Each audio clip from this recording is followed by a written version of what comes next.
Hey guys, what the heck is up? It's Jacob here, and welcome to another video. In this one, we're going to be talking about load balancing, sort of in like large-scale web hosting between several servers. So let's go ahead and talk about what is load balancing and what does it do. So first off, load balancing it's just like it sounds, it balances the load on servers between multiple servers. So let's say you have a website that has so many users, let's just say it has tons of users, that it has so many users that one server cannot host this site. You know, it just cannot possibly process all the user requests. So you have to run it across multiple servers. Well, you know, if you have all your files and everything in your entire website on one server, how do you split it across multiple servers? Well, that's what we're going to talk about today. There's many techniques of doing it, and it can actually be a very, very complex process. It's not as simple as it sounds. It's not like you just throw your files on the other servers and they host your website magically. It actually becomes quite a complex process when we look at it. So I have here a basic diagram of a load balancing process. So we have it's just drawn out simple here. We have a client computer. This is just so you guys know, this is my technical drawing of a computer. This is a load balancer, and these are servers up here. Okay, so we have a client computer, and it's going to make a request. So basically what happens is, if you contact a really large website, if you go to a large website, say like eBay or Wikipedia or something, you're not contacting their servers directly. It's not quite that simple. What happens is you contact a load balancing machine. It may be a server itself, it may be a server configured to be a load balancer, but you're not contacting their actual web servers first. You're contacting a load balancing server. This server is going to then redirect you and point you to one of their web servers. Because if you were to contact just say a web server, like my website just has one web server. When you go to my website, it goes straight to the web server. But on a really big website, it's not taking you just to a web server. It's taking you to one of 100 web servers, or one of their thousands of web servers. So what happens is you reach this load balancer, or this cluster of load balancers, if you have a website that big to where you need to have load balancers. Then you reach a load balancer, and it's going to point you to a server. It's going to randomly select a server. Now it doesn't randomly select a server, but it has a technique. Load balancers can monitor the load on these servers. It can see how many clients they've had, or how much load they have currently. It can randomly select it. It can have an algorithm, so it can go, you know, server 1, the next client will go to server 2, server 3, server 4. It can, you know, equally distribute them, or it can say, okay, this server has the most load, so don't send it to that. This one has the least load, send it to this server. There's many ways how it can distribute the load of clients to the servers. That just depends on the technique that you use, and that's obviously how the type of setup you'd have. There's many ways to do it. So this is a very basic setup. So in this case, these servers would just be your web servers. They'd hold everything, okay? They'd hold all your website's data.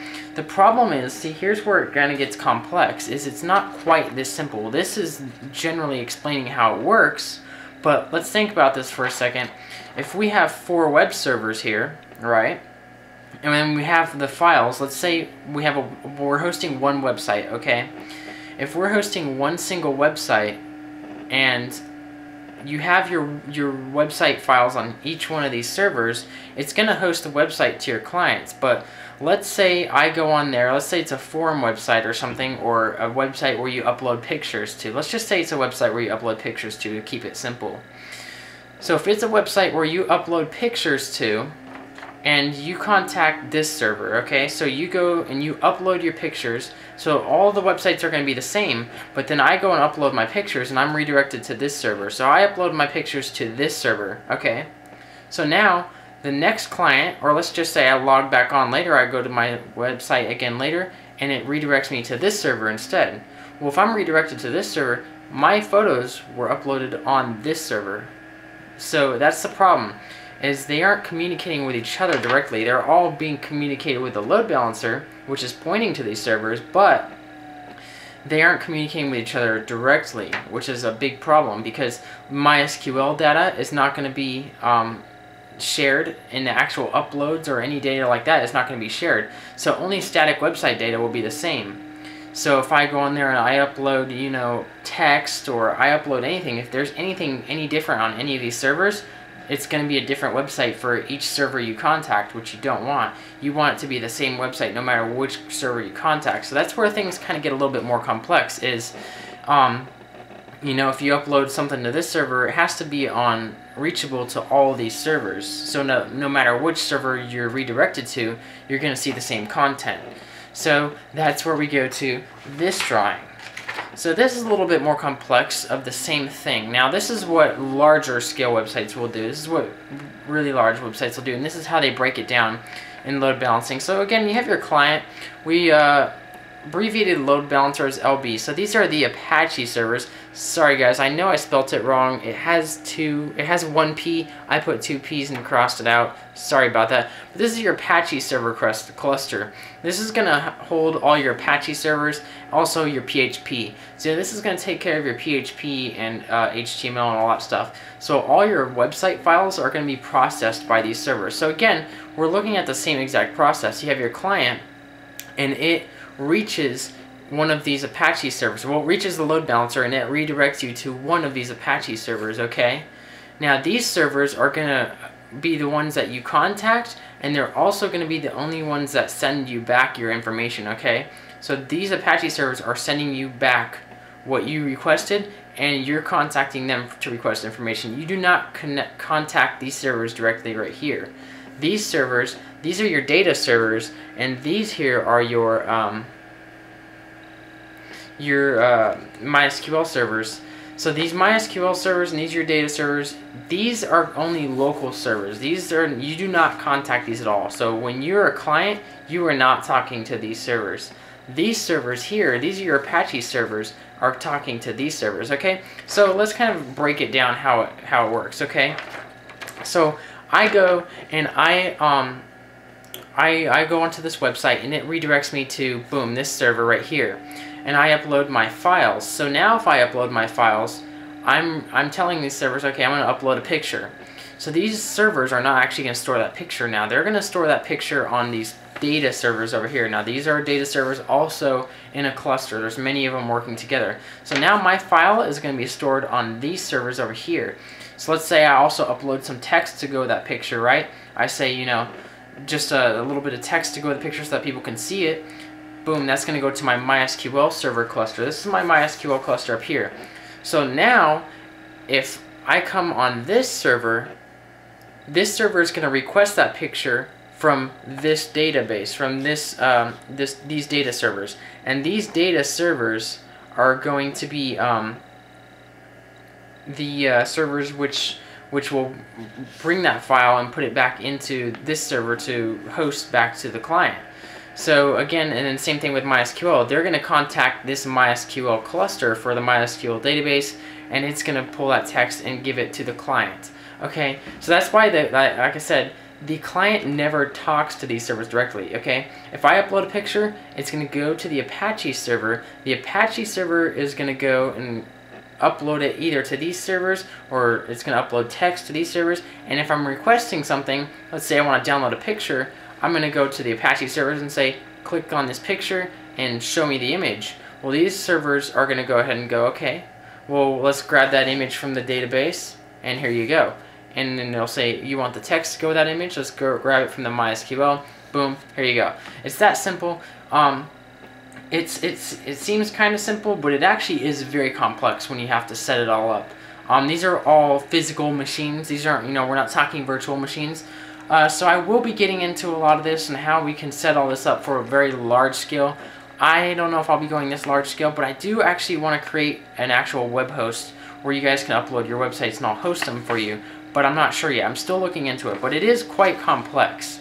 You do have to have a lot of machines to do it. I may do some virtual machine practice with it first for you guys, and then we'll take it to physical machines. I do have enough physical machines to do a lot of this, but it gets quite complex and it's very hard to do. But yeah, you have a MySQL cluster. So basically all these are clusters. You have an Apache cluster, so these are going to be all your web servers. Then these contact the data cluster. These are all your, you know, big data, all your pictures, videos, files, anything that users upload. those are all going to go here. Those are going to be the ones with your massive hard drives. You have MySQL. Now for these are going to have, you're going to want fast processors in them to process the PHP. You're going to want good RAM in them. Not very high RAM, but decent RAM. The MySQL, you're going to want mega RAM in these things. I mean, it's not uncommon to find in big businesses MySQL servers with 128 gigabytes of RAM, sometimes even, over 500 gigabytes of RAM or something ridiculous like that, especially if it's a Memcached server or Memcached server, if you guys call it the cache, like some of you guys flip out when I call it cache. But anyways, the caching servers will have insane RAM because they're caching everything in the RAM. The RAM is very quick compared to a hard drive, and they just are pretty much very small hard drives with lots and lots of RAM to serve up your MySQL data very quickly. And then the data, of course, doesn't really need a hell of a processor. It doesn't need a ton of RAM, but it needs huge hard drives. We're talking tons and tons of SATA or SAS drives. So that's what your data servers are. So that's pretty much it. And then your load balancer is, of course, just servers. And if you have a website this large scale, you're probably going to have a cluster of load balancers too. And then whatever, depending on, how they have their domain configured, it'll point to one of these load balancers and point to a whole section of servers. But they're all working together, they're all talking to each other and collaborating with each other. So this is talking with all the MySQL, these are all talking to the same MySQL cluster, these are all talking to the same data cluster, and they're all working together to produce the same thing. So that's pretty much it for this one, guys. I just want to show you guys the basics of how a cluster works and how large-scale websites use many servers to complete different tasks, but to work together to host the same website, no matter what server you contact. So that's pretty much it for this one, guys. I hope you guys liked it, and like always, have a good one. Oh, by the way, guys, if you guys have any more questions, comments, whatever, post them below. Actually, don't post your questions below. Post them on my forum, the HackHub forum, or the hackhub.com/forums. If you want to go to the forums, you can make video requests there or post all your questions there. If you ask them below, chances are I won't answer them till probably till YouTube fixes their site, which who knows when that'll be. But anyways, that's it for now, guys. Hope you guys enjoyed it, and like always, have a good one.